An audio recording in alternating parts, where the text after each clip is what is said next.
अस्सलाम वालेकुम नाज़रीन, प्रोग्राम क्या है नहीं, मैं आपका मेज़बान थारी भट्टी आपकी खिदमत में हाज़िर। आज हम मौजूद हैं गंज मंडी के एरिया में, यूनियन कौंसिल 1, 2, 3 के संगम में हम वाक़ है। हमारे साथ तीनों यूनियन कौंसिल के जो लोग हैं वो भी मौजूद हैं।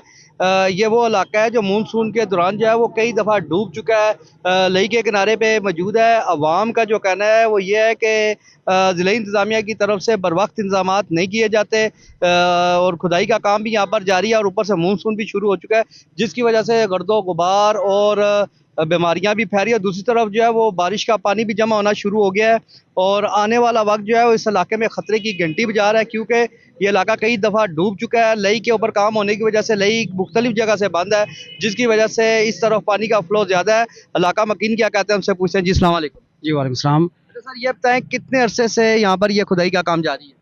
ये तकरीबन 3 माह इसको हो चुके हैं, ये प्रोजेक्ट शुरू हुआ है। सबसे पहले तो मैं आपका शुक्रगुजार हूँ कि आपने मुझ ना चीज़ को इस काबिल समझा, और अदनान भरी साहब को, आपके जितना स्टाफ है सबका शुक्रगुजार हूँ। मैं सबसे पहले इस चीज़ को नोटिस इस चीज़ में लाना चाहता हूँ कि ये जो प्रोजेक्ट शुरू हुआ था ना, इसमें पंजाब गवर्नमेंट की तरफ से, लोकल गवर्नमेंट के किसी भी सरकारी महकमे की तरफ से हमारे साथ, हम अवामी नुमाइंदे हैं, इलेक्टेड नुमाइंदे हैं। आप क्या है इस इलाके में? जी, मैं इस इलाके से काउंसलर हूँ, ठीक है। हमारे साथ कोई मुशावरत नहीं की गई कि यार अभी ये जो यहाँ पे सीवरेज लाइन का ये मनसूबा शुरू किया गया है। हमने इनसे पूछा ये आप ये क्यों डाल रहे हैं, किसके कहने पे डाल रहे हैं? कहते हैं जी स्कीम नंबर 7 का पानी हमने निकालना है।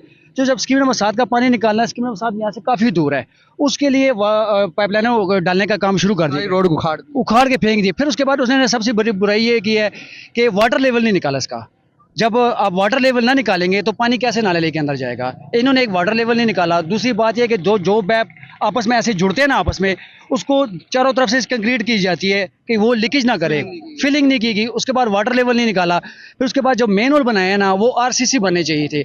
आरसीसी में इसलिए कह रहा हूँ कि ये जो रोड है ना, इसके ऊपर बहुत ज़्यादा लोड है। सामने गंज मंडी है, बहुत बड़ी एक तजारती मराकज़ है, गुड्स ट्रांसपोर्ट फूड ट्रांसपोर्ट, यहाँ पे बहुत ज़्यादा कमर्शियल एरिया एक्टिविटीज़ बहुत है, यहाँ पे बहुत हैवी गाड़ियाँ आती है। मुझे डर खौफ लग रहा है कि किसी वक्त मैं कहता हूँ पहला ट्राला इसके ऊपर चढ़ेगा तो ये मेन में बैठ जाएंगे। इन्होंने इतना नाकस काम, वजन बर्दाश्त नहीं कर सके। एक आरसीसी बनाने के बजाय इन्होंने ईंटों के जो है ना मेन होल बना दिए हैं, बहुत बड़े बड़े मेन होल बनाए हैं। एक वाटर लेवल उसका नहीं निकाला। उसके बाद आखिर में जो ढक्कन लगाया है, मैं आपको हकीकत कहता हूँ, उससे अच्छे ढक्कन तो हम गली मोहल्ले के अंदर लगाते हैं, जो इन्होंने मेन रोड के ऊपर लगाए हैं, ठीक है। और सड़क सारी उखाड़ के फेंक के दी है। मतलब आप किसी से बात करें, बल्कि एक मरतबा मैंने वहाँ जो ये पीछे गली में काम हो रहा था, मैंने उससे पूछा, मैंने कहा वाटर लेवल क्यों नहीं निकाल रहे? कहते हैं आप कौन होते हैं हमसे सवाल जवाब करने वाले? हमें सीधे हम किसके आपके तवासे से मैं ये पूछना चाहता हूँ काम वाला से, हमें बताया जाए हम किसको जगह शिकायत लगाएं। ये बताएं कि इस प्रोजेक्ट की निगरानी कौन सा महकमा? महकमा वासा कर रहे हैं, और लोकल गवर्नमेंट और थ्रू आउट पंजाब कर रहे हैं। अभी एक चीज़ मैं आपको गोशगुजार वो एक करना चाहता हूँ, जो मुझे मेरे इल्म में लाएगी। आज से 3 माह कबल ये थाने के साथ आप देख रहे 4-5 दुकानें हैं। इन दुकानदारों को नोटिस दिए गए थे कि आप खाली करें। इनका जो गवर्नमेंट ऑफ पंजाब ने और लोकल गवर्नमेंट की मशावरत से जो नक्शा पास हुआ था, वो ये था कि ये नाला सीधा लई के अंदर आएगा, सीधा आएगा। अब इन्होंने क्या किया है, इन्होंने ये किया है कि ये जो 3-4 दुकानदार, इनको नोटिस जारी किए गए हैं। जो नोटिस जारी करने के बाद इनको कहा गया कि 1 हफ्ते के अंदर आप दुकानें खाली करें, हमने नाला सीधा लेवल जाके लेके अंदर फेंकना है। उसके बाद जब हम ये नाला हम बना देंगे, नाला भराई करने के बाद आपको दुकानें फिर बना देंगे। इन्होंने रातों रात पता नहीं क्या काया पलटी, बजाय वो दुकानें गिराने के आता कि जगह भी सरकारी है, कोई प्राइवेट नहीं है, ठीक है। दुकानें गिराने के, दुकानों को नोटिस जारी होने के बावजूद नाला इस तरह फेर दिया। यानी कि जो काम 10 दिन में खत्म होना था, वो ये देखे 2 महीने से अवाम जलील हो रही है। 3 दुकानें बजाने के लिए करोड़ों रुपए का फंड जाया कर दिया। करोड़ों रुपए का फंड भी जाया कर दिया। और सबसे बड़ी जो तकलीफ है, अवाम को 2 महीने से पुल का रास्ता बंद है, तिजारती मराकज़ बंद है। यानी कि 100 इमरजेंसी हो सकती है। अभी पिछले दिनों में मेरी बच्ची बीमार थी, मैं हॉस्पिटल में जाया कर रहा था, मैं बार फिर के अस्पताल जाया करता था। यानी कि फरा चौक में हमने जाना पड़ता है ना, तो हमें रास्ता जो है रावलपिंडी सिटी और शहर से कट चुका है, बिल्कुल कट चुका है। क्योंकि ये बहुत तिजारती मराकज़ की वजह से गंज मंडी पुल बहुत पुराना और कदीमी मशहूर पुल है, इसको आपने बिल्कुल 2 महीने से बंद करके रख दिया। तो मुझे बताएं हम किस तरफ जाएं, किसके आगे रोए पिटे? हमारी तो कोई बात सुनने वाले नहीं है। ये बताएं कि लई के और भी असरात होते हैं मानसून में। ये बात सामने आती है कि ये इलाका निशेबी इलाका है और डीप है नाले से, तो यहाँ पर पानी भी दाखिल हो जाता है, और अक्सर देखा जाए कि पानी का लेवल इधर नीचे इस इलाके की तरफ है। इसके ऊपर इंतजामिया ने कोई इकदाम किए? सर कोई इकदाम मुझे अभी तक तो नज़र नहीं आए। मुझे क्यों नज़र नहीं आया कि अभी मैं आपसे पहले रजब थार अब्बासी साहब से भी बात कर रहा था। मैंने कहा जब भी मानसून का सीज़न जब भी आता है, तो हमारे जो वासा के गाँव बाला है, उन्होंने सिर्फ एक ग्वाल मंडी का पुल पकड़ा हुआ है। डीसी आता है, उधर तस्वीरें खिंचाता है, कमिश्नर आता है, उधर जगह तस्वीर, तैर और अंजेब कोई भी आती है, कोई शख्सियत भी आती है, वहाँ पे गंज मंडी पुल पे ये कभी नहीं आए। और किसी इलाके पे नहीं, रत्ते पुल पे नहीं आए, फिर उदय पुल पे भी कभी नहीं आए। ये सिर्फ इन दो गंज वो जो पुल पकड़ा हुआ है ना वो गोलमंडी वाला, बस उधर ही मीडिया को बुला लेते हैं जी, विजिट हो रही है जी, सफाई हो रही है, वहाँ पे मशीनें खड़ी की हुई हैं। यहाँ पे तो मुझे अभी तक कोई मशीन की नज़र नहीं आई। उसके बाद यहाँ पे कभी विजिट भी नहीं किया मैंने, कभी अपनी आंखों से इनको यहाँ पे कमिश्नर को या डीसी को या किसी भी एमएनए एमपी को रत्ते पुल पे, गंज मंडी पुल पे नहीं देखा। उसके बाद हम बाहर का क्या रेंडर हो रहे हैं, अभी ये जितना काम हो रहा है 50-50 डंपर पर डे इन्होंने नाले के अंदर फेंके हैं। कौन फेंक रहा है? इधर तो ऊपर बोर्ड भी लगा है दफा 144 का कि यहाँ पे कचरा फेंकने पे। जी दफा आप कह रहे हैं, दफा 144 लगा हुआ है, जो दफा 144 लगवाने वाले खुद फेंकवा रहे हैं, वो खुद फेंकवा रहे हैं, वो पैसे लेते हैं। मुझे बताएं 50 डंपर, जो डंपर वाला है ना उसको ठेकेदार की तरफ से 1 ड्रम डीजल पर डे दिया जा रहा है और उनको बकायदा जगह दी गई है कि रवाज से आगे जाके वहाँ पे फेंके। ठीक है, वो अपना डीजल बचाने के लिए, खर्चा बचाने के लिए यहाँ पे फेंक रहे हैं। अभी यहाँ पे एक ट्रैफिक पुलिस वाला है, उसकी 4 ट्रालियाँ चल रही हैं। ट्रैफिक वाले? जी ट्रैफिक वाले, मैं बस छोड़े, मैं नाम बाद में आपको बता दूंगा। कैमरे के सामने क्या आदत, क्या सारी क्या एक्शन भी होना चाहिए। ठीक है, ट्रैफिक पुलिस वाला 4 ट्रालियां उसकी चल रही हैं रोड पे सारा दिन। वो ट्रैफिक पुलिस अभी रिटायर भी हो चुका है। सारा दिन जितनी कंस्ट्रक्शन होती है, जहाँ पे भी सड़क टूटती है, नाली टूटती है, कोई भी प्लाजा टूटता है, घर टूटता है, उसके सारा मलबा पूरा दिन नाला ली के अंदर फेंक के नाला ली को तंग किया जा रहा है। इसका क्या हल क्या है? इसके ऊपर दफा 144 भी लगी हुई है, बोर्ड भी लगे हुए हैं, फिर कानून की छतरी के नीचे सारा कुछ हो रहा है। बिल्कुल कानून के जेर साया, कानून की सरपरस्ती में मुजरम सिर्फ गरीब कहलाता है, कमजोर को मुजरम कहा जाता है, दहशतगर्द कहा जाता है, डकैत कहा जाता है। जो ओहदेदार और सरमाएदार होते हैं वो बाइज्जत बरी हो जाते हैं। तो क्या समझते हैं इसका हल क्या है आपकी नजर में? क्या इसका हाल है ये कि हम chief of army staff Asim Munir साहब से इल्तिजा करते हैं कि बराए मेहरबानी आप कदम बढ़ाएं। इस कचरे को साफ करने के लिए इस वक्त आपकी जरूरत है। आप किसी भी सियासी जमात में चले जाएं, आपको तस्बाना नफरत के अलावा कुछ नहीं मिलेगा। अपनों को नवाजा, अब मनपसंदों को नवाजा जाता है। आप तय जी इस इलाके के सबसे ज्यादा मसाइल क्या हैं? बिस्मिल्लाहिर्रहमानिर्रहीम जी, जैसे मेरे तमाम भाई जो है वो पहले आपसे गुफ्तगू कर चुके हैं और ज़्यादातर इन्होंने जो मसाइल हैं वो बता दिए हैं। इस इलाके में एक मसला नहीं है, इसमें हज़ारों मसाइल हैं। ये जो इलाका है ये मसाइल का गढ़ बन चुका है। पहले तो ये प्रोजेक्ट के हवाले से बात करते हैं। जो प्रोजेक्ट हो रहा है ये बहुत बड़ा प्रोजेक्ट है, ये अरबों रुपये का प्रोजेक्ट है और हुकूमत पंजाब जो है ये बहुत बड़ा प्रोजेक्ट करने जा रही है, मगर इस प्रोजेक्ट को लीड कोई नहीं कर रहा, इसको ओन कोई नहीं कर रहा, सुपरविजन नहीं है, यहाँ कोई इंजीनियर कोई नहीं है, सब इंजीनियर कोई नहीं है, कोई सुपरवाइज़र नहीं है। और जो मजदूर तबका है वो आते हैं सुबह आके करेने चलाते हैं, करेने चला के उन्होंने सारी गैस की पाइपलाइनें तोड़ दी हैं और सारी जो उन्होंने अपना पानी की लाइनें तोड़ दी हैं और PTCL का सारा निज़ाम उन्होंने उखाड़ बुछाड़ दिया है। वो इतने मसाइल बन गए हैं कि जिसका कोई हिसाब भी नहीं है। और ऐसे मसाइल बन गए हैं कि सालों तक मसाइल जो हल नहीं हो सकते और इतना नाकस काम हो रहा है, इतना नाकस और इतना सुस्त रवैये से काम हो रहा है कि ना पूछें आप। ये दुकानदार हजरात खड़े हैं सारे, इनसे आप पूछ सकते हैं कि कितने परेशान है दुकानदार हजरात। इनकी दुकानें बंद हो चुकी हैं, इनके कारोबार बंद हो चुके हैं मट्टी की वजह से, धूल की वजह से और जो बाकी मसाइल हैं इनकी वजह से। कई दुकानदार जो गरीब हैं, जो कमज़ोर लोग थे, वो अपनी दुकानें यहाँ से बेच के छोड़ के वो चले गए हैं, कारोबार तबाह हो गए हैं। अब काम जो है इतनी सुस्त रवि से और इतनी नाकस तरीके से हो रहा है कि ना पूछें। इतना बड़ा प्रोजेक्ट है, इतने बड़े प्रोजेक्ट को लीड करने के लिए कम से कम एक ग्रेड 17 का अफसर होना चाहिए था, जो सुबह आके इस काम को चेक करके अपने अदारोों को शाम को रिपोर्ट देता कि ये काम जो है ये मसले मसाइल आ रहे हैं। अब यकीन करें, अदनान वरी साहब से आप पूछ लें कि मैं रोज़ाना की बुनियाद के ऊपर जो है सुई गैस वाले जो हैं उनसे हमारा रब्ता होता है, वासा वाले जो हैं उनसे हमारा रब्ता होता है, इसी तरह PTCL वाले रोज़ाना हम कोई ना कोई लाइन मरम्मत करा रहे होते हैं, कभी गैस की लाइन मरम्मत करा रहे होते हैं, कभी जो है वो PTCL का काम करवा रहे होते हैं और कभी जो है हम पानी का मसला हल करवा रहे होते हैं। तो मैं इस इलाके का ज़िम्मेदार हूँ। ज़िम्मेदार होने की वजह से यकीन करें मेरे ऊपर बहुत ज़्यादा परेशानी है।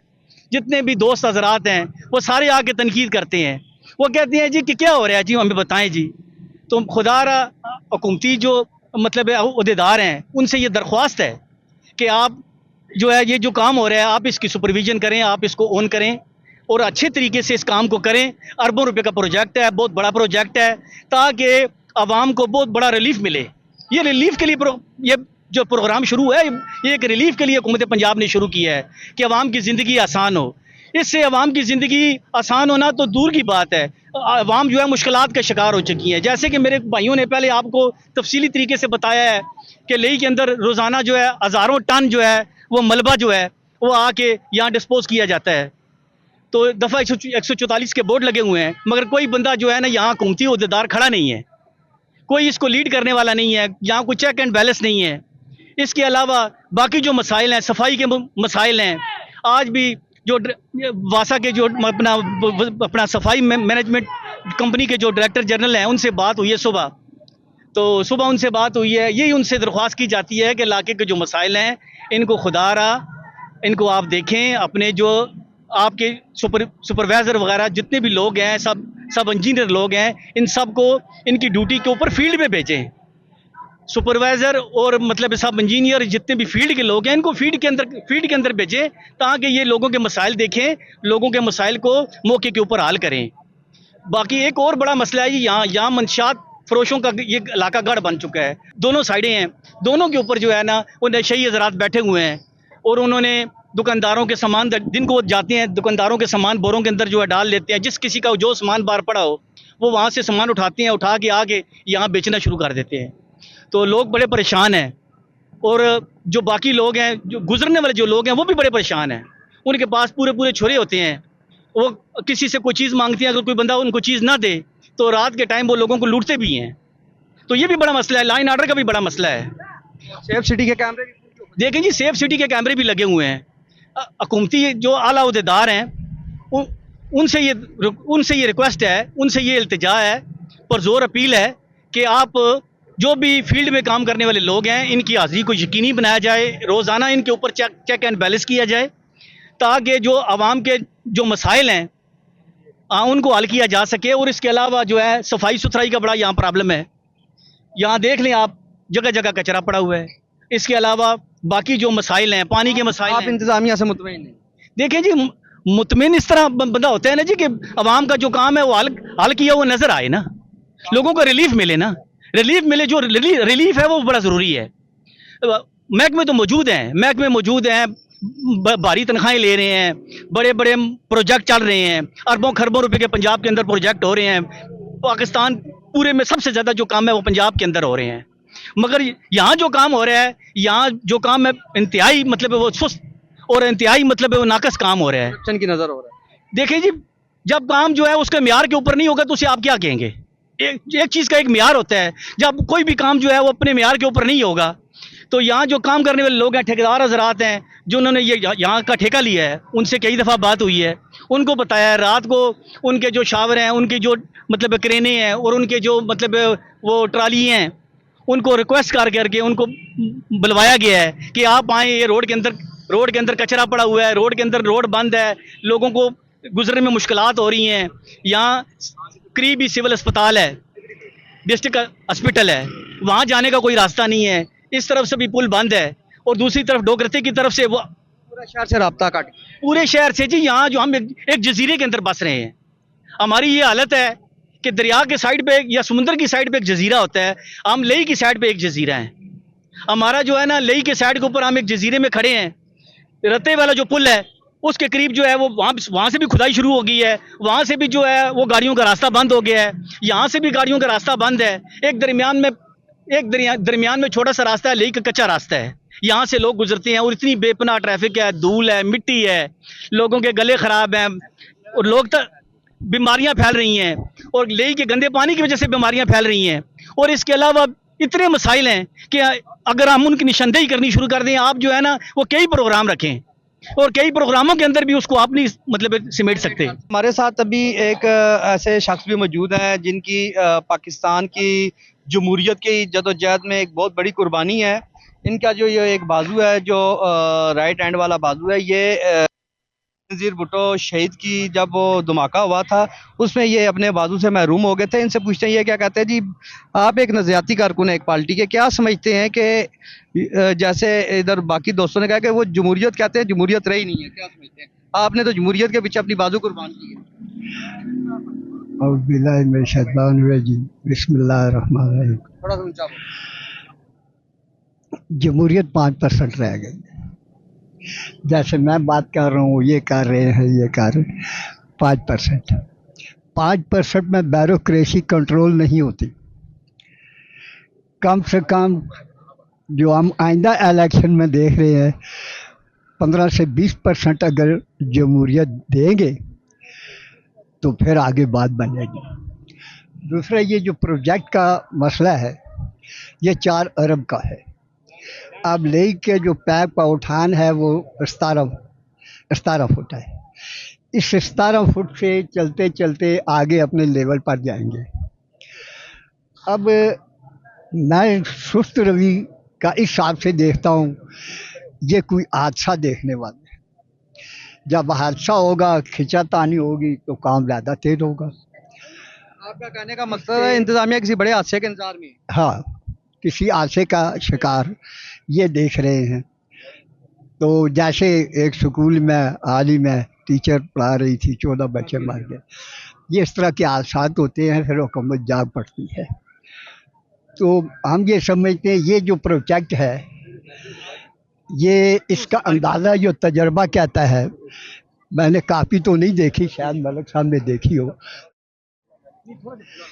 100 साल का प्रोजेक्ट होता है। इतना बड़ा प्रोजेक्ट होता है, वो 100 साल का होता है। यहाँ एक कमर्शियल सिस्टम है। अच्छा, रोड है, अभी ट्रैफिक है।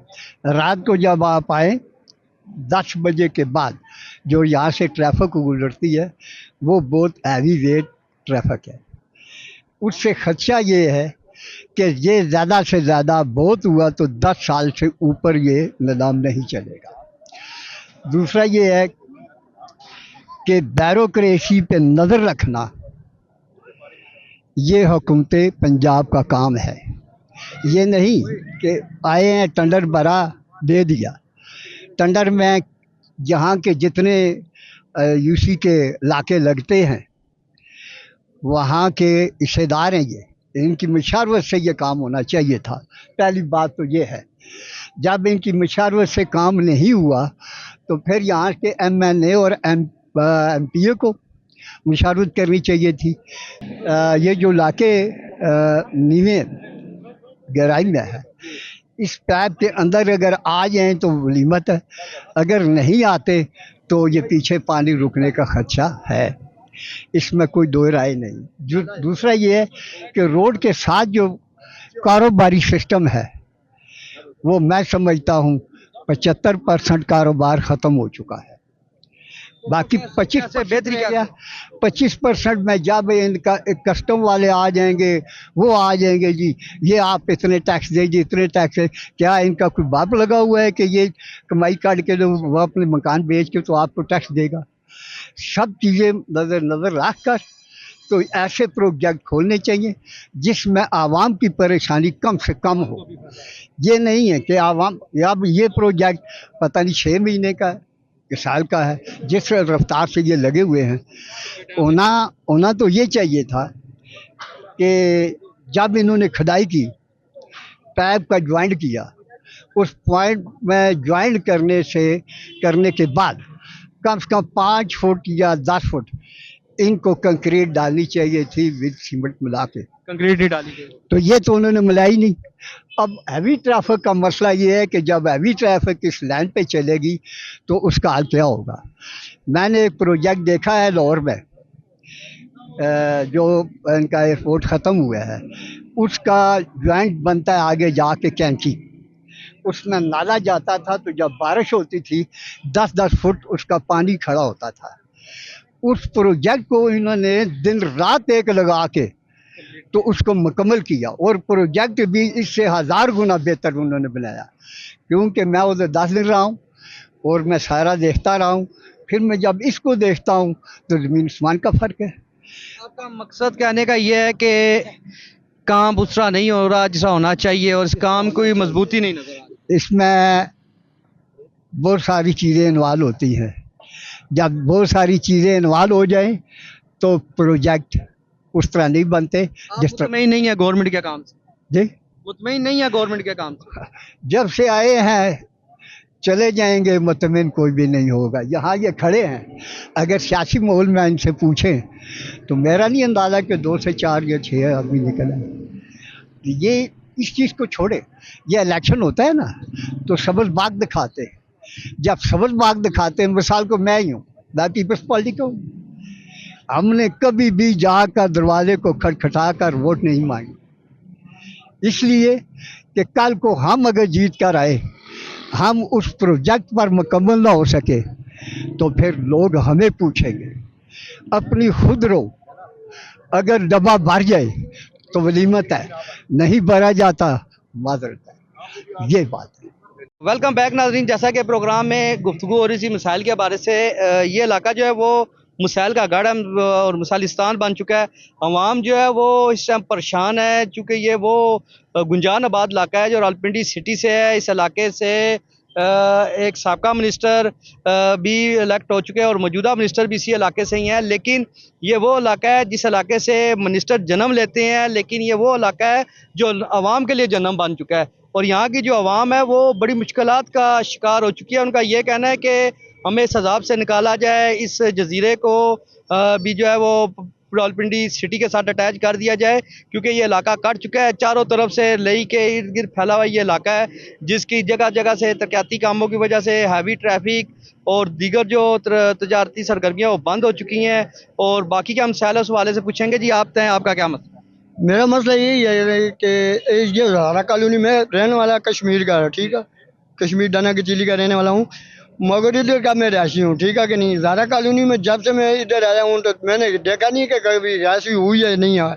और उस बाहर से सिलेंडर लाते हैं तो 22,000 रुपये का देते हैं, इधर जब आए हैं बिल देते हैं, बिल वो ऑफिस से ऊपर देते हैं, 30,000 25,000 रुपये बिल भी देते हैं। फिर दुकान का किराया के देते हैं। इन्होंने एक ही काम पकड़ा हुआ, भाई रोटी में क्यों महंगी की है। रोटी ना महंगी करेंगे तो क्या करेंगे, हम जेब से तो नहीं लगा सकते ना, जब कमाएंगे तो लगाएंगे ना। आपका कहने का मकसद है आटा और दीगर चीजें महंगी हैं और रोटी सस्ती मांगती है गवर्नमेंट। वही बात है ना कि इनको तो नहीं पता कि भाई किस हिसाब से चला रहे हैं। ज़ारा कॉलोनी में देखो ना पानी मिलता है, ठीक है, ना ये गैस मिलता है, सिर्फ एक ही काम है बस। क्या काम है बस, ये रोड वालों ने जो ठेका लिया हुआ बस वही। रोड से मुतमिन है जो काम हो रहा नहीं ना मतमीन, कैसे मतमीन, रात बंदा तंग है। ये ज़ारा कॉलोनी, ये जो चकले का पुल है, ये पुल से एक बंदा नहीं गुजर सकता, इधर से मोटरसाइकिल कैसे गुजरेंगे। ये इन लोगों ने आके मशीनें खड़ी कर दी, क्या भाई ये काम हो रहा है, खाली दिखावे से काम नहीं होता है, रात को कोई और होता है, सुबह कोई और होता है, ये वाली बात नहीं चलेगी। बहुत कोई काम करे, अच्छा काम करो ना तो अच्छा कहलाता है, ठीक है कि नहीं। इन्होंने एक ही काम पकड़ा हुआ है, क्या जी रोटी तो आपने महंगा कर दिया, नान आपने महंगा कर दिया, ये पराठा तो आपने महंगा कर दिया, हम जेब से तो नहीं लगा सकते। सहूलियात नहीं दी जा रही। सलाद कैसे दे रहे हैं, सलाद का मसला ही नहीं दे रहे। इनका कहने का मकसद है ये तंदूर के कारोबार से वाबस्ता है। गैस महंगी है, एलपीजी महंगी है और वैसे भी गैस सुई नार्दन भी महंगी है, वो सस्ती की जाए तो ये भी इसको जो है बेहतर करेंगे अपने। पानी मिलता है ना, कोई चीज़ मिलती है नहीं। आप तय जी, आप क्या कहते हैं, क्या मसाइल के बारे में क्या अस्सलाम वालेकुम जी, आपका बहुत शुक्रिया। हमारे सर काउंसलर साहब हैं आके भाई बड़ा अच्छा बोले हैं, और नवाज़ भाई अच्छा बोले हैं, मलक साहब बहुत अच्छा बोले हैं। ये मसाइल का अंबार लगा हुआ है। असल में ये जो प्रोजेक्ट चल रहा है ना जी, इस पे देखना चाहिए कि काम कैसे हो रहा है। पैसा जो लगना है वो आवाम के फ़ायदे के लिए होना चाहिए, लेकिन ये फ़ायदे के लिए नहीं है, उल्टा लोग तंग हैं, नुकसान हो रहा है। अनप्रोफेशनल लोग लगे हुए हैं, अनप्रोफेशनल लोग। और ये तो मसलन यानी मसाइलिस्तान बन चुका है। तो क्या हल क्या है इसका? हर बंदा हल अब आवाम है ना, हम भी मुतमिद नहीं है ना, मुतहिद नहीं है, मुतहिद नहीं है। हमें मुतहिद होना चाहिए, वो होना पड़ेगा। हम तो कहते हैं ना, हम पाकिस्तान के अवाम नहीं है, हम एक हजूम है, हजूम की शक्ल में एक रश है हम। और बस काम ठीक नहीं हो रहा, हर तरफ महंगाई, कहते जी पेट्रोल सस्ता कर दिया, लेकिन उसका कुछ इम्पेक्ट नज़र नहीं आ रहा। आवाम तक किसी चीज़ का कोई फ़ायदा नहीं पहुंच रहा। ये अब पैसा जो आवाम पे लग रहा है, इसका भी इम्पेक्ट आवाम को नहीं पहुंच रहा। अनप्रोफेशनल बंदे लगे हुए हैं, कोई भी काम सही ठीक और प्रॉपर तरीके से काम नहीं हो रहा। ये नहीं कि पानी का मसला है, गैस का मसला है, चोरी हो रही है, लोग तंग हैं, महंगाई है।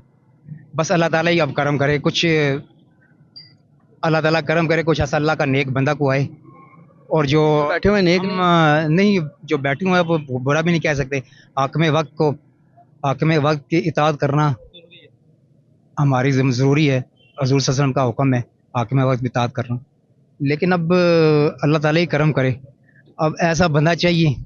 अच्छा, हम अवाम ऐसे हैं ना कि हमारे ऊपर एक बंदा ऐसा होना चाहिए जो डंडा लेके ना हमारे घुटनों पे मारे, और हम उसी तरह चलने वाले हैं, इसी तरह चलने वाले बंदे हैं। इसके अलावा हमारा इसके अलावा हमारा कोई हाल नहीं है। आप क्या कहते हो?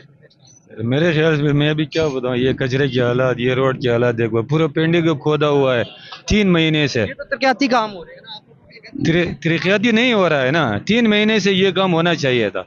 अभी तक बारिश आता है तो ये चिकड़ से लोग पैदल भी नहीं जा सकता, गाड़ी तो दूर की बात है। कहते हैं ना बारिश आता है तो पानी भी आता है, पानी ज्यादा आता है ना फिर। हाँ ज्यादा आता है। फिर जाता कहाँ पे? ज्यादा किधर भी नहीं, भाई ये लोग अपने पैरों के साथ गली गली में लेके जाता है, और किधर लगे ना जी। इसका हल क्या है? इसका हल ये है कि बस हुकूमत को वश का नाखून लेना चाहिए। आप क्या कहते हैं? सर इधर ये जो इन्होंने खड़े शड़े खोदे हुए हैं, हमारे कारोबार तबाह और बर्बाद हो गए हैं। पुल इन्होंने बंद किया हुआ है, ये मसाइल कचरे शचरे सारे इधर ही पड़े हैं। ठीक है, बारिश होती है, इसमें फिसलन होती है, गाड़ियाँ स्लिप होती हैं, हादसात दिन ब दिन पेश आते हैं। जब बारिश होती है, बारिश ना हो तो फिर धूड़ हो जाती है, दुकानें भर जाती हैं धूड़ से। हमारा कपड़े का कारोबार है, ठीक है, सारा कपड़ा तबाह हो गया, गाहक इस तरफ नहीं आ रहा है। ये पुल पे काम जारी है, तकरीबन 4-5 महीने हो गए हैं, कोई हल नहीं है जी। ये सैलाब कल को ये मानसून शुरू हो रहा है, ठीक है, बल्कि शुरू हो गया होगा अभी। ये बारिशें हुई तो ये लई भर जाएगा, काफ़ी कचरा पड़ा हुआ है, ये पानी हमारी दुकानों में आ जाएगा, हमारा नुकसान हो जाएगा। लई की तो सफाई गवर्नमेंट कह रही है, सफाई लई की सफाई नहीं हो रही है, लई में मजीद कचरा बढ़ रहा है और भी लोग फेंक रहे हैं। फेंक रही है। ये इधर से जो मकानात शिकानात गिराते हैं ना, उसका कचरा ला के बोर्ड भी लगा हुआ है, दफा 144 का कचरा फेंकने वालों के खिलाफ कार्रवाई। सर बोर्ड को कोई नहीं देखता, ठीक है, ये पाकिस्तान है, हर बंदा अपनी मर्जी लगा हुआ है, कोई पूछने वाला ही नहीं है। असल बात यह है कि ये काम तकरीबन 4-5 महीने से शुरू है, ये साथ पूरा मुकम्मल होना चाहिए था, फिर और काम शुरू। ये पूरी पिंड उन्होंने खोद दी यार चारों तरफ से, ना हमारे पास कोई गाहक आ रहे हैं, ये रास्ते बंद है, गाड़ियाँ इधर से दूर से गुजर के, बिल्कुल खत्म हो गया। कारोबार तो है ही नहीं है जब से ये काम स्टार्ट हुआ है। क्या मैसेज क्या देते हैं इदारों को यही मैसेज देते हैं कि खुदारा इसको हल किया जाए मसाइल को अवाम की। यहाँ पे अब गैस और पैप की लाइनें हैं, ठीक है, वो सब टूट गई हैं, तो महलों में ना गैस आ रही है ना पानी आ रहा है, दिन ब दिन मसाइल जो हैं वो बढ़ रहे हैं। इसके साथ इसके तरक्याती काम शुरू होने से दीगर लोगों को, चीज़ों को, गैस और पानी को भी इससे बहुत नुकसान हो रहा है जी। दिन ब दिन जो है ना इधर लोग ख्वार हो रहे हैं, जलील हो रहे हैं, अवाम जलील हो रही है। आप तैन जी, जैसे आप भी नुमाइंदे हैं, यहाँ से वोट लिए हैं, कौंसलर बने हुए हैं, तो क्या समझते हैं कि इतने मसाइल, ऊपर सेफ सिटी के कैमरे सैकड़ों के हिसाब से डंपर गिर रहे हैं, दफ़ा 144 का बोर्ड सेफ सिटी के नीचे लगा हुआ है, तो क्या समझते हैं चिराग तले अंधेरा नहीं नजर आ रहा है? ऐसे ही है, चिराग तले बिल्कुल अंधेरा है। देखिए अभी जैसे मेरे भाई ने और आपने सवाल किया सेफ सिटी कैमरे, अब ये गवर्नमेंट ने, रियासत ने ये सेफ सिटी कैमरे किस लिए लगाए हैं? इसलिए लगाए हैं कि इसमें अब जो भी जराइम पेशा नासिर पे नजर, जराइम पेशा से हट के अगर कोई बंदे ने हेलमेट पहना हुआ है ना, मोटरसाइकिल पे जा रहा है, हेलमेट नहीं, उसका जो ये तस्वीर खींच के उसके घर भेज देते चलान, लेकिन इनको कचरा फेंकने वाली ट्रालियाँ नजर नहीं आती, ये उनको क्यों नहीं पकड़ते? मैं सवाल ये करता हूँ ना, उनको क्यों नहीं पकड़ते?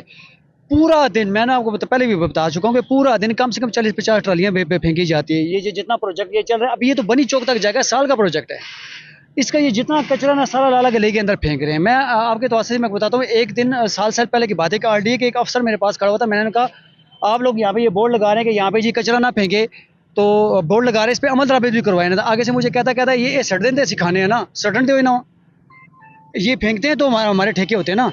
तो देखिए आवे का आवा बिगड़ा हुआ है। अभी आप जैसे मेरे भाई से सवाल किया कि आप रियासत से मुतमईन है, मैं खुद एक नून लीग का अदना सा कारकुन हूँ, कौंसलर भी हूँ, आमी नुमाइंदा हूँ, मैं मुतमईन नहीं हूँ। मैं मुतमईन क्यों नहीं हूँ? अपनी गवर्नमेंट से मुतमईन नहीं हूँ। क्यों? कि मरीम नवाज साहबा की नीयत पे मुझे शक नहीं है, वज़ीर आला, लेकिन उन्होंने बेरे कुरैशी को इतना एक इख्तियार दे दिया है, इतना बाइख्तियार बना दिया कि वो किसी MNA MP से डरते ही नहीं है।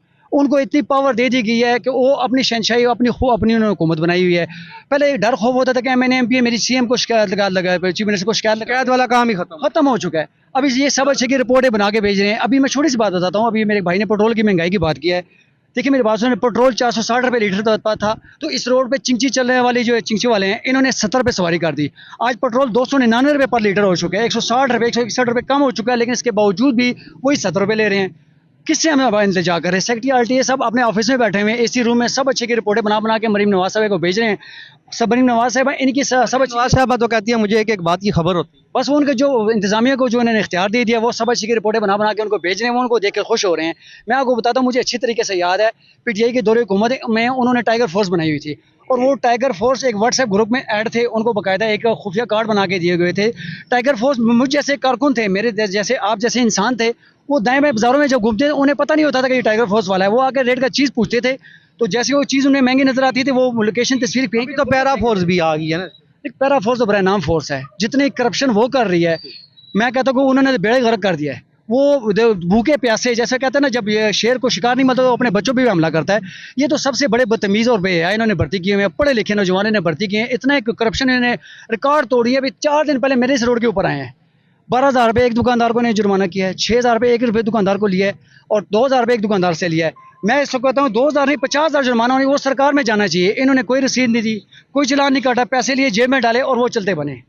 अभी इन्होंने तो इतने लूट मार मचा दिए, इतने बदतमीज़ बेहया इन्होंने भर्ती किए हैं कि मैं आपको बता नहीं सकता। कमेटी वाले कॉर्पोरेशन वाले होते थे ना, वो आपका सामान उठा के ले जाते थे, जुर्माना करके आप वापस ले आते थे। आप इनसे सामान भी नहीं ले सकते और ज़रा सी बात करो तो पर्चा दे देते हैं। तो मैं आपको क्या बताऊं, सारी गलती मैं ये समझता हूँ। मैं आपके तवासत से वज़ीर आला पंजाब साहिबा से रिक्वेस्ट करता हूँ, खुदारा ये इंतज़ामिया किसी की नहीं होती, आप इन पे इतना ट्रस्ट ना करें। इन्होंने कल आपको इलेक्शन नहीं लड़वाना, इन्होंने आपको वोटें नहीं देनी, वोटें इन लोगों ने देनी है। आप इनको सब अच्छे की जो आप रिपोर्टें आपको ये दे रहे हैं इंतजामिया वाले, ये किसी के नहीं बनते। ब्यूरोक्रेसी किसी की नहीं होती, ब्यूरोक्रेसी उसकी होती है जिसकी हुकूमत होती है। मैं आपको अब ये सवाल मुझे नहीं करना चाहिए था, लेकिन मैं एक और गुजार करना चाहता हूँ। यहाँ पे हमारे बिनिश फातिमा CCD की इंचार्ज थी, उन्होंने एक दिन ABN न्यूज़ को इंटरव्यू देते हुए कहते हैं जी पिंडी में क्राइम खत्म हो गए हैं, मंशियात फरोशी खत्म हो चुकी है, वीगो डाला राज खत्म हो चुका है, सब कुछ खत्म हो चुका है पिंडी में। मुझे आप बताएं कहाँ पे कोई वीगो डाला राज है? मैंने फिर नीचे कमेंट्स लिखे, मैंने कहा आप आए, मैं आपको हज़ारा कॉलोनी के अंदर और रते के अंदर गुंडागर्दी भी बताता हूँ, मंशियात फरोशी भी बताता हूँ, जुए के अड्डे भी बताता हूँ। फिर मुझे कई लोगों ने एतराज़ किया कि यार आप ऐसे कमेंट्स ना लिखो। अल्लाह की शान देखे, 2 दिन बाद उसके ऑफिस के बैक साइड पे गन पॉइंट पर 2 डकैतियाँ हो गई। 2 डकैतियाँ होने के बावजूद उसको फिर लोगों ने बड़ा हाईलाइट किया, बहुत उसको बेइज्जत किया। बजाय उसको CCD का चार्ज लेने के, उसको मजीद पंजाब का बड़ा होता दिया गया कि यार आप ऑफिस में बैठ के एक सिर्फ सब अच्छी की रिपोर्टें और भड़के मार जाते हैं। भड़के ना मारे, आप अमली बाहर निकले ना, काम नजर आना चाहिए। आप ये तो नहीं कि आप मेकअप करके आप AC रूम में बैठी हुई हैं और TV पे आके बड़े अच्छे ये हो रहा है, वो होता कुछ भी नहीं है ज़मीनी कायक में। उनका भी कसूर ये है कि उन्होंने अपने जो नुमाइंदे छोड़े हुए हैं, जो उन्होंने अपने जासूस छोड़े, वो हाँ वो सब अच्छी की रिपोर्ट देते हैं। जब वो सब अच्छी की रिपोर्ट ये होती है, वो अपने जेबे बार रहते हैं पूरा दिन, अफसरान को गलत गाइड किया। मैं आपके तवसत से सिर्फ आखिरी बात करता हूँ, वज़ीर आला पंजाब साहब से रिक्वेस्ट करता हूँ, खुदारा ब्यूरोक्रेसी से हाथ निकालें और अपनी जुमात और अपनी पब्लिक का ख्याल करें, पब्लिक की तरफ ध्यान दें। देखिए पेट्रोल 460 रुपये लीटर था, फिर मैं बात करता हूँ 250 रुपये किलो दूध हो गया, इस तरह दही 280 रुपये हो गया। आज पेट्रोल कितने रुपये पे आ गया? 300 पे आ गया, वही रेट पे बिक रहा है। हम मजिस्ट्रेटों को शिकायत करते हैं, वो मजिस्ट्रेटों वाले आगे कहते हैं जी आपके खिलाफ शिकायत है, वो आके मंथलियाँ पटोना शुरू कर देते हैं। अभी हमारे जो इलाके जो मजिस्ट्रेट रजा मजद साहब ये डोगोसू में रहायश पसीर हैं, मैंने इनके खिलाफ जाके दरख्वास्त दी है, उन्होंने आगे यूनियन वालों को कह दीजिए आपके खिलाफ दरख्वास्त आई है, बजाय उस पर एक्शन लेने के उनसे 2-2, 4-4 हज़ार रुपये लिए और घर चलते बने। जी बरी साहब, आप तय इधर आगे हैं, आप तय, आप एक जर्नलिस्ट हैं, सीनियर जर्नलिस्ट हैं, मोस्ट सीनियर जर्नलिस्ट, ये आपका अभी इलाका है, आप इस इलाके में हैं, तो ये बताएं कि मसाइल जैसे लोगों ने बताया कि मिसालिस्तान बना हुआ है, इसका हल क्या है? और ये जो लोग शिकवे कर रहे हैं प्रोजेक्ट पे काम नहीं हुआ, लई में कचरा पड़ा है और ब्यूरोक्रेसी का राज है, इसके ऊपर क्या कहते हैं? जितनी बातें इफ्तिखार भट्टी साहब, मैं आपको खराज तहसीन पेश करता हूँ, कोहिनूर TV चैनल की तमाम इंतज़ामिया को खराज तहसीन पेश करता हूँ। जहाँ भी किसी वक्त खालिस अवामी मसाइल हुए तो वहाँ पे आप मौजूद हैं लोगों लिए। तो सबसे अहम बात ये है कि आप आवाम की तर्जमानी कर रहे हैं, आप आवाम की बेहतरी के लिए जगह जगह खुद जाते हैं। आप देखें सख्त गर्मी में आप मौजूद हैं, आप बिलीव करें कि मौसम मानसून इस वक्त प्री अलर्ट शुरू हो चुका है। मैंने आपको पहले ही बताया था, मेरे अक्सर व्लॉग भी जाते होते हैं। ये नाला लई जो है ना, नाला लई, अब मुझे भी शर्म आती है, मैं ऐसे पैदल क्रॉस कर जाऊँगा। और एक नाली क्या बन गया कि यहाँ पे बच्चे स्विमिंग किया करते थे, साफ सुथरा पानी था, बहुत बड़ा था। बीबी शहीद साहबा ने इस लई के लिए बहुत से फंड्स दिए थे। अब रावलपिंडी में MNAs भी मौजूद हैं और मखसूस सीटों पे MPAs भी मौजूद हैं और ख़ासकर रोज़ाना की बुनियाद पे सब अच्छा की रिपोर्ट दी जाती है। अभी भाई ने बात की थी कि पैरा फोर्स, मुझे समझ नहीं आती कि ये पैरा फोर्स या दीगर फोर्स जिस मामला जैसे एक म्यूनसिपल कॉर्पोरेशन के लोग बड़े थे, यहाँ पे जो लोगों के तजावज़ात भी देखते थे, जुर्माने भी करते थे, उठा के भी ले जाते थे, इज़्ज़त भी लोगों की करते थे। अब लोगों की इज़्ज़त भी ख़त्म हो गई है। बंदा बात कर रहा था कि वोट इन लोगों ने देनी है ना, वोट जो इदारे मुतय्यन कर दिए गए आपके सर के ऊपर, उन्होंने नहीं देनी। अब क्रिमिनल की बात हो रही थी, वो कहते हैं कि क्राइम ख़त्म हो चुका है। ईमान फातिमा साहब के हवाले से बात, मैं लड़कियां बताता हूँ, औरतें, बड़े बड़े अच्छे घर की खवातीन पीरदाई अड्डे में दाएं बाएं इसी पुल के नीचे जहाँ पे ये काम हो रहा है, तो मैं बताऊं कि क्रिमिनल काम कहाँ ख़त्म हो चुके हैं। मेरे साथ आए, मेरा व्लॉग भी मैंने किया, मैं बताता हूँ, ये लोग तो बताएंगे सारे ना, मैं भी बताता हूँ कि यहाँ पे आवाम का शिकवा ये है कि अब शिकायत करने का फायदा नहीं है, शिकायत सुनने वाले खुद शामिल है। कोई काम नहीं हो रहा किसी भी वो जो बने हुए ना। हाँ, 1737 पे मैंने पुलिस के हवाले से आईजी की तारीफ करता हूँ कि 1787 पे मैंने कॉल की, फौरी तौर पे उस पर अमल हुआ और पुलिस की ऐसे घंटी बज गई। बात बात आपने दौड़े तो आप लगवा दौड़े, जाहिर सी बात है, दौड़े, अब इतना अरसा हो गया काम कर रहे हैं। तो भट्टी साहब बस अल्लाह करे कि ये जो भाग दौड़ हो रही है ना, ये बस सीधी हो जाए, लेकिन ये सीधे होने वाले लोग नहीं हैं। आप जिले इंतजामिया से मुतमईन? जिले इंतजामिया मैं किसी से भी मुतमईन नहीं हूँ। मैं यहाँ गया, मैंने MPA से मुतमईन नहीं हूँ, मैं यहाँ की इंतजामिया से मुतमईन नहीं हूँ। 5 की 6 महकमे काम कर रहे हैं तजावजात उठाने के लिए। तो मुझे बताएं कि जो उठाने वाले हैं, तजावजात उठाई तो वो दोबारा से आगे दोबारा लग जाती है। लाने वाले कौन है, उठाने वाले कौन है, कौन जिम्मेदार है?